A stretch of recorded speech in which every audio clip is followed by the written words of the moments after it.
Double digits down, and you did it today. Tell us about that winning drive and how this team held it together.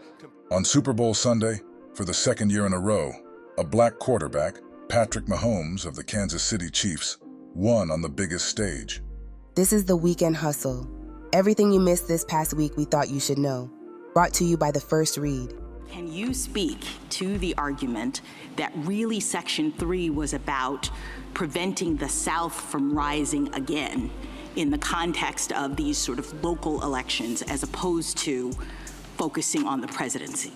Well, 2 points on that, Justice Jackson. First is that, as I discussed earlier, there isn't the same history of states regulating ballot access at this time. So ballot access rules to restrict presidential candidates wouldn't have existed. They wouldn't have been raised one way or another. Right, but I'm not making a distinction between ballot access and anything else. Understood, but the more broad point I want to make is that what is very clear from the history is that the framers were concerned about charismatic rebels who might rise through the ranks up to and including the presidency of the United States. But then why didn't they put the word president in the very enumerated list in Section 3? The thing that really is troubling to me is I totally understand your argument, but they were listing people that were barred, and president is not there.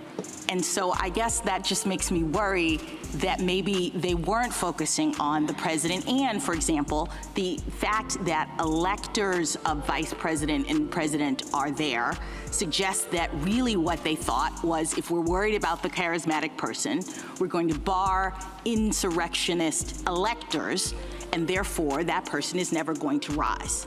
What's at issue here is whether Colorado, a state that gets to determine who gets on the ballot in its state, who qualifies to be on the ballot, can interpret the Constitution based on how we've interpreted it as long as it's been in existence, that if there's a ban on insurrectionists in being an officer of this country, then Colorado can say, we don't want to put someone on the ballot who we believe has engaged in insurrection.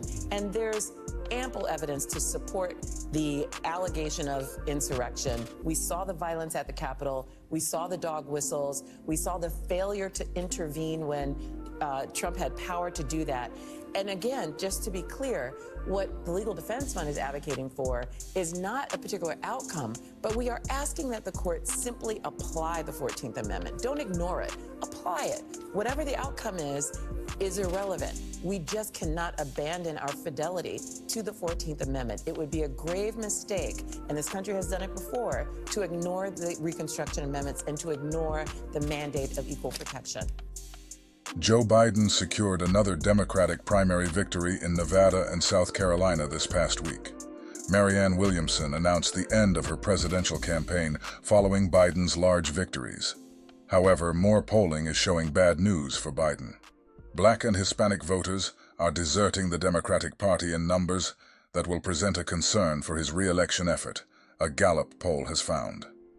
Among Black Americans expressing a party preference, the Democratic lead over Republicans has dropped by almost 20% in only 3 years, according to the Gallup survey.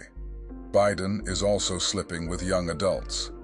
After 2005, when Americans' party preferences were fairly similar by age, net Democratic Party affiliation increased sharply among 18 to 29-year-olds.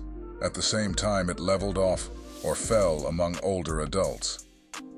By 2010, young adults were the only age category giving the Democrats an edge, and their Democratic orientation remained strong until it fell to just 8 points in 2023. The slimmest since 2005.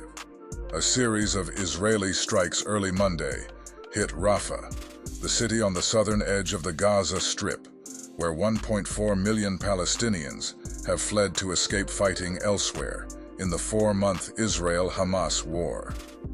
Israel has been signaling its ground offensive in Gaza may soon target the densely populated city on the Egyptian border.